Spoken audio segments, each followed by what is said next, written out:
Okay, I've got a new story for you that sounds like an old story, but it's not. It's just that it happened yet again.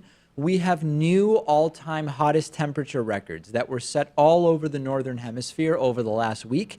Climate scientists are reporting that the heat that we've had over the last week, I experienced it in New York City when I was there for a wedding. I told you about that a few days ago.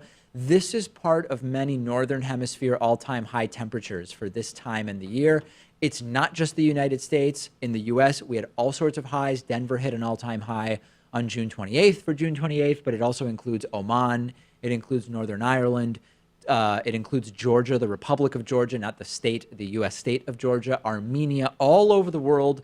Record high maximum temperatures and record high minimum daily temperatures. Quebec has had deaths linked to the heat wave. The UK has had the warmest June since records started being kept more than 100 years ago. Northern Siberia has been setting temperature records. And the climate deniers, actually, I don't even know that I should call them climate skeptics anymore. I was going to say deniers or skeptics.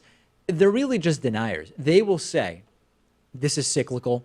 It's too short a period of time to notice real trends, 100 years, 200 years of temperature data. That's not really anything. And of course, it ignores a ton of other data, right? It ignores that climate change models, as Joe McConnell told us earlier on the show, predict exactly this, not just rising temperatures overall, but erratic high and low temperatures. And it's not just temperature, because we are also able to figure out the amount of CO2 in the atmosphere. We can track sea level rise. We can track all sorts of different data. And this is why Trump is extra dangerous right now, because we can fix some of his misdeeds, like I said earlier.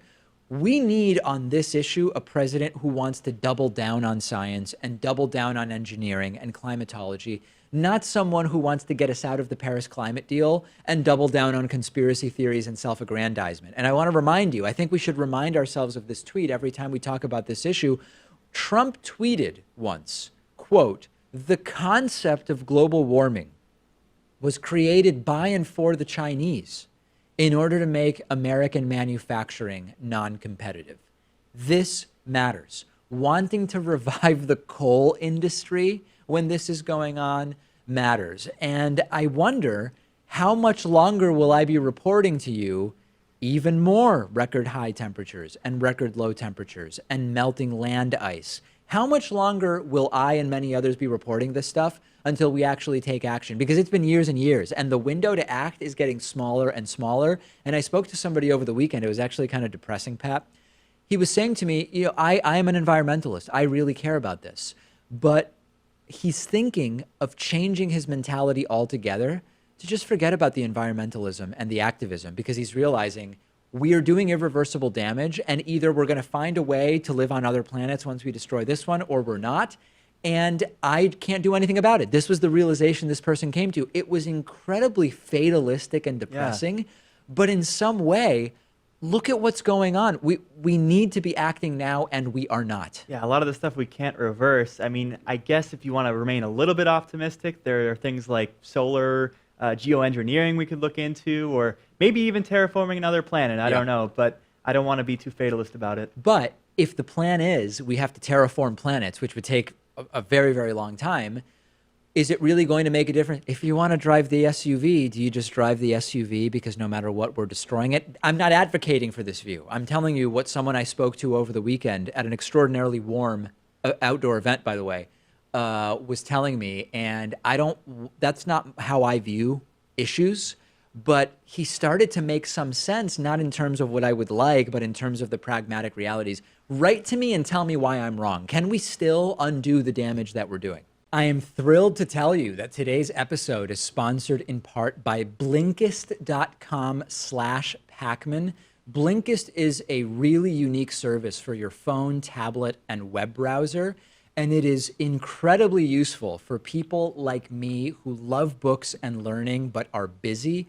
Blinkist takes the best and most popular nonfiction books and condenses them into 15-minute audiobooks. I'm sure that if you're like me, you have a very long list of books that you've been meaning to read.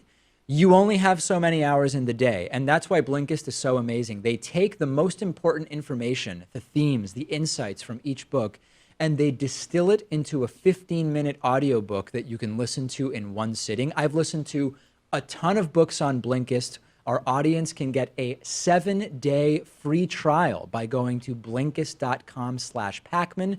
If you're watching on YouTube, I put a link in the description. I have listened to Blinkist books about economics, about political science, about history, about science. So many interesting things. And after the free trial, if you like it, you can continue enjoying thousands of condensed audiobooks for about $5 a month. Go to Blinkist.com/Pakman. That's BLINKIST.com/PAKMAN.